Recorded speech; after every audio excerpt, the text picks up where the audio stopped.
죽은 자의 부활도 그와 같으니 썩을 것으로 심고 썩지 아니할 것으로 다시 살아나며 욕된 것으로 심고 영광스러운 것으로 다시 살아나며 약한 것으로 심고 강한 것으로 다시 살아나며 육의 몸으로 심고 신령한 몸으로 다시 살아나니 육의 몸이 있음즉 또 영의 몸도 있느니라.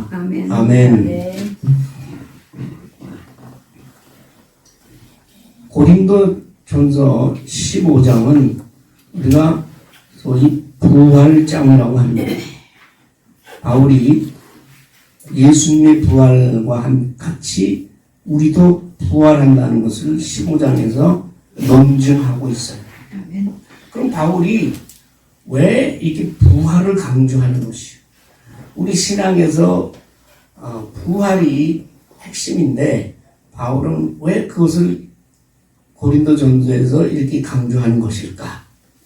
고린도 교회 편지를 쓰면서 부활에 대해서 15장 전체에서 이야기하고 있거든요. 자세하게. 왜 그럴까요? 그 교회 사람들이 부활을 잘 안 믿어.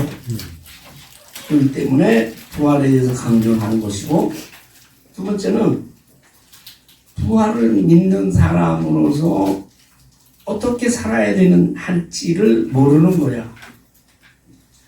몸의 부활을 믿는다고 하면서 보면 내일이 없는 사람처럼 세상 것에만 몰두해서 살아가거든. 그렇게 살면 안 된다 라는 것을 강조하기 위해서 바울이 부활에 관해서 이렇게 자세하게 이야기하고 있는 것입니다. 그건 제 말이 아니라 우리가 오늘 읽은 내 마지막 절에 뭐라고 되어 있는지 아세요? 15장의 마지막입니다. 15장의 마지막. 같은 15장 속에 있으니까 우리가 한번 같이 보도록 하겠습니다. 15장 58절이 이 15장의 결론이요. 왜 바울이 이렇게 부활을 강조하냐 하는 결론인데, 우리 한번 18절, 58절 앞에 있습니다. 읽어볼까요? 시작. 그러므로 내 사랑하는 형제들아, 견지하며 흔들리지 말고 항상 주의 일에 더욱 힘쓰는 자들이 되라. 이는 너의 수고가 주 안에서 헛되지 않는 줄 아느니라. 아멘. 부활을 강조하는 이유는 너희가 부활을 믿지 않냐? 너희 몸이 다시 영광스럽고 신령한 몸으로, 썩지 않는 몸으로, 강한 몸으로 다시 살아나서 이제 하늘나라의 천국에 가서 우리 주님과 함께 영원히 살 터이니 너희 이 세상에 살 때 그럼 어떻게 살아야 되겠느냐? 당연히 하나님의 일을 더욱 힘써가며 살아야 될 것이 아니냐라는 것을 강조하기 위해서 부활을 얘기하는 거예요. 58절에 보면 견지하며 흔들리지 말라. 견지라는 것은 굳건히 서 있으라 이 말이야. 믿음 위에. 그래서 너희를 자꾸 흔들려는 자들이 있어.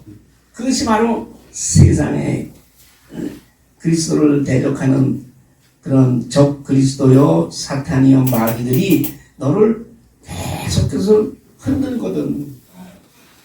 너희 믿음을 흔든단 말이에요. 그러나 너는 굳건히 서라.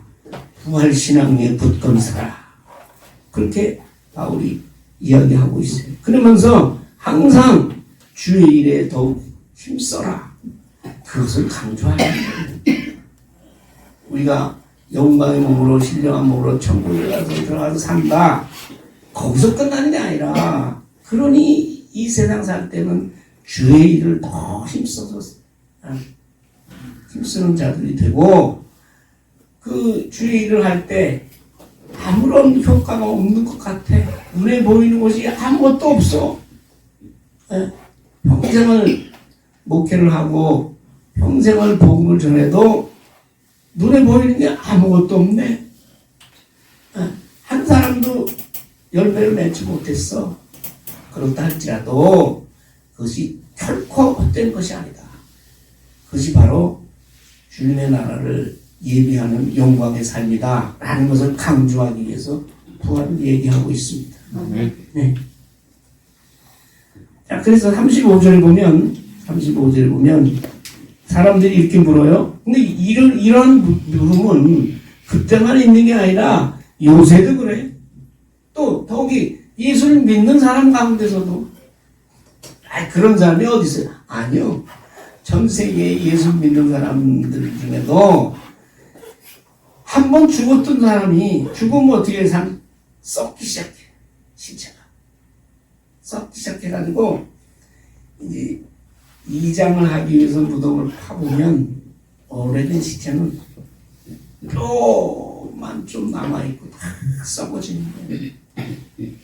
그런데 다시 산다니 그 어떻게 그 몸으로 다시 사느냐라고 묻는단 말이에요.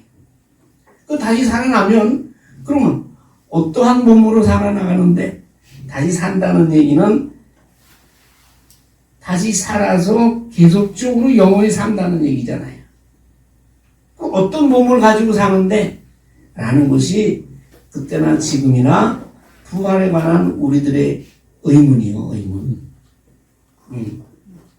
왜 그러면 그 당시 교회에서 이런 부활에 관해서 이런 질문이 나오냐면 바울이 그 15장에서 뭐를 강조하냐면 그리스도 안에서 모든 사람이 다시 살아나리라, 새로운 삶을 얻으리라 라고 강조를 하고 있거든. 네. 강조를 하고 있다. 죽은 자가 다시 살아나지 못한다면 언제 죽을지 모르는 삶이잖아요. 언제 죽을지 아는 사람이 있어요? 없잖아. 그러니까 32절을 보면 죽은 자가 다시 살아나지 못하면 끝까지 건 뭐 언제 죽을지 모르는데 우리가 먹고 마시자 하면서 살 것이다 이 말이야. 그 말은 뭐냐면 이 세상 것이 다 내 모든 것인 줄 알고 세상만을 위해서 살다가 죽는 삶이다. 부활이 없는 삶은 그런 삶입니다.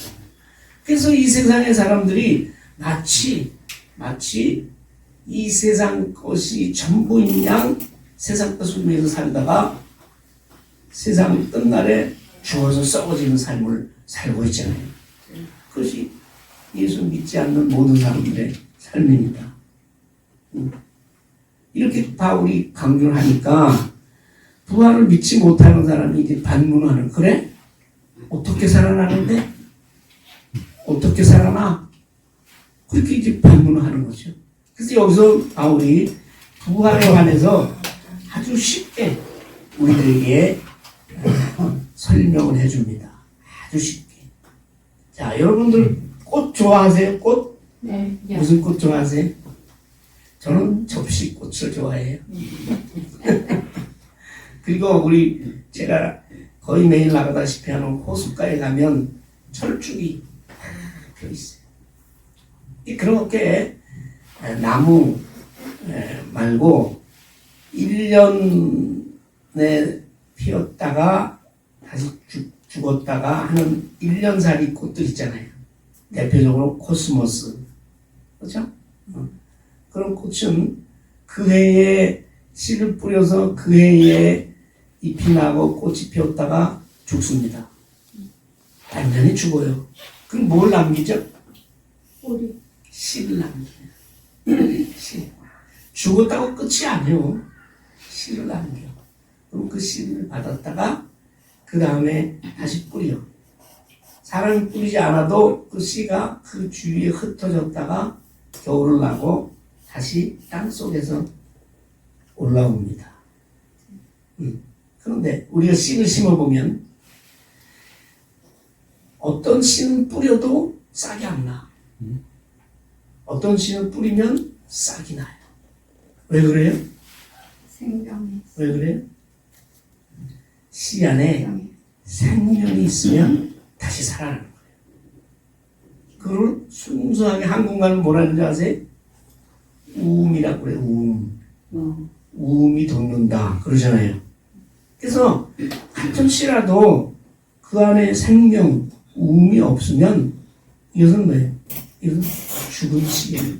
다시 살아나지 못해. 그리고 또 하나 비밀은 씨가 땅에 떨어졌어. 싹이 안 나도 파보면 그 씨가 그대로 있어.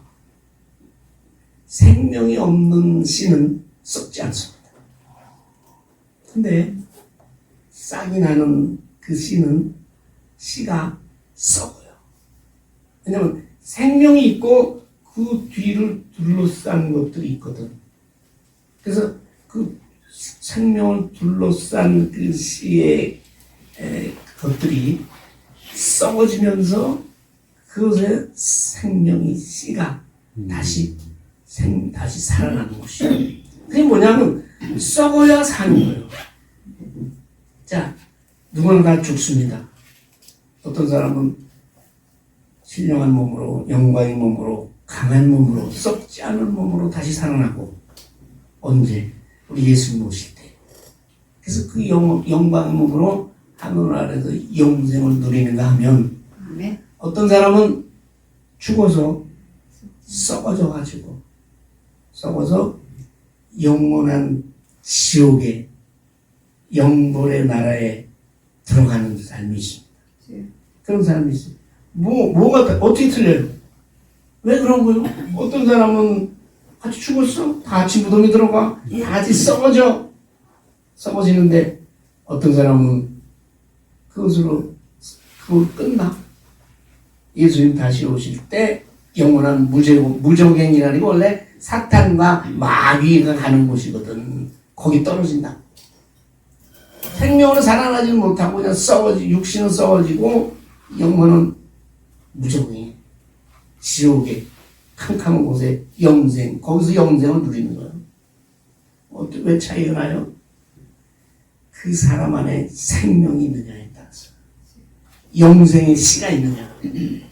거기 따라서 영생의 씨를 가지고 죽은 사람은 사람이 썩어지지만 그 영생의 생명이 있기 때문에 다시 부활하는 줄 믿습니다. 거기서 차이가 나는 거예요.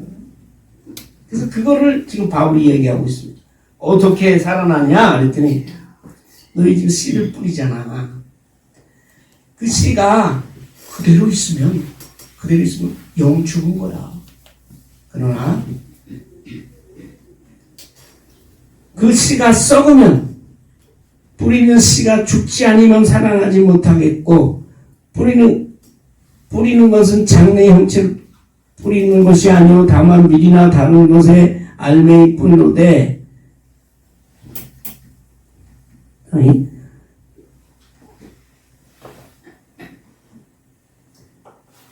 죽지 아니하면 살아나지 못하겠다. 뿌리는 씨가 썩어지지 아니하면 다시 생명으로 살아나지 못하듯이 우리도 우리 몸이 썩어져야 죽어야 다시 새로운 생명으로 태어날 줄 믿습니다. 근데 죽음이라는 것은 새로운 생명으로 시작되는 그런 출발점이요. 새로운 시작이요. 우리가 만약 이 육신이 죽지 않고 영원히 이 육신으로 산다면 우리가 영생을 얻어서 천국에 들어갈 수가 없는 거예요. 우리 몸은 죽어야 돼. 다만 그 안에 생명이 있는 자는 다시 영생의 몸으로 신령한 몸으로 다시 살아난다는 것을 우리는 씨가 죽지 아니하면 살아나지 못한다. 그런데 살아나는데 그 어떤 몸으로 살아나느냐? 그것은 왜 하나님이 정해주신 것이에요. 보세요. 우리가 뿌리는 것은 씨를 뿌리잖아요. 장래의 형체를 뿌리는 것이 아니지만 그러나 하나님이 그 뜻대로 각 종자에게 형체를 주시는 것이에요. 그러니까 나라는 사람 또 다른 어떤 사람 다 죽은 후에 어떠한 몸으로 살아날 것을 하나님께서 다 예비해 두신 줄 믿습니다. 그 형체대로 살아나는 것이에요. 그러면서 하나님께서 바울을 이렇게 얘기합니다. 육체도 사람이 육체가 있고 짐승의 육체가 있고 새의 육체가 있고 물고기의 육체가 있고 하늘에 속한 것도 있고 땅에 속한 형체도 있고 하늘에 속한 영광이 따로 있고 땅에 속한 영광이 다 따로 있는 것과 마찬가지로 마찬가지로 우리가 42절 죽은 자의 부활도 그와 같으니 하나님께서 이미 만세전에 우리를 택하셔서 우리 안에 하나님의 영이 들어오셔서 그 영으로 말미암아 우리가 살게 되는 것이죠. 그러나 이 세상 사는 동안에 썩어질 육신이 있고 살기 때문에 우리가 처음에 시작할 때 마지막에 58절에 읽었지만 우리는 항상 이 세상에 우리를 그리스도를 대적하고 하나님을 대적하는 세력들이 우리를 항상 흔든단 말이에요. 믿음을 흔들고 우리를 뭐예요? 유혹하고 우리를 사탄의 길로, 죄악의 길로, 멸망의 길로 인도하려는 그 많은 세력들과 싸우면서 우리가 살아나가야 되는 것이 우리 육신을 입은 이 세상의 우리의 삶이요. 그렇기 때문에 흔들리지 말라고 바울은 15장 58절에서 얘기하고 있죠. 다시 한번 15장 58절 보면 견질하며 흔들리지 말고, 견질하다는 것은 굳게 서 있으라는 말이에요. 굳게 서 있으려면 그 믿음, 그 서 있는 곳이 뭐예요? 믿음 위에 굳게 서야지. 말씀 위에 굳게 서야지. 흔들리지 말고 주의 일에 항상 힘쓰는 자들이 되어야 우리가 그 사탄의 유혹에 휩쓸리지 않고 이 세상에 지지 않고 또한 우리의 수고를 통해서 우리가 성령의 그 능력에 성령의 인도하심에 따라 우리 육신이 다시 태어나는 그날 그 영광의 날을 소망하며 우리가 살아가게 되는 것입니다. 아멘. 자, 우리가 앞에 봤듯이 바울이 얘기했듯이 하찮은 그 식물이라도 그 안에 생명이 있으면 다시 태어납니다.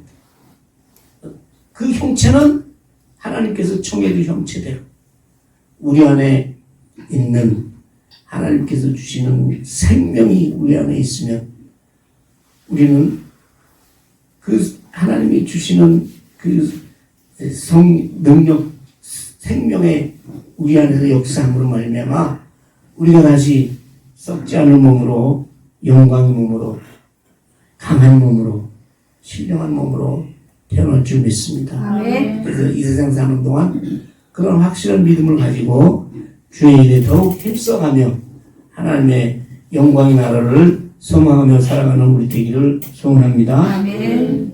아버지 하나님 감사합니다. 길이요 진리요 생명이신 예수 그리스도의 영이 내 안에 들어와서 역사할 때에 우리 몸은, 우리 육신은 썩어져도 우리는 다시 신령한 몸으로, 영광의 몸으로 다시 살아날 줄 믿습니다. 아멘. 그러한 소망 가운데서 우리가 항상 하나님의 일에 힘쓰며 살아가는 우리 되기를 소원합니다. 아멘. 아버지께서 이 썩어질 세상의 많은 유혹과 많은 어려움과 많은 시험으로 인해서 흔들리지 않도록 우리 믿음 위에서 말씀 위에서 바로 서갈 수 있도록 성령님께서 우리를 지키시고 함께 하시고 우리를 천국까지 우리를 지키시고 보호하시고 인도하여 주시옵소서. 예수님의 이름으로 기도하옵나이다. 아멘.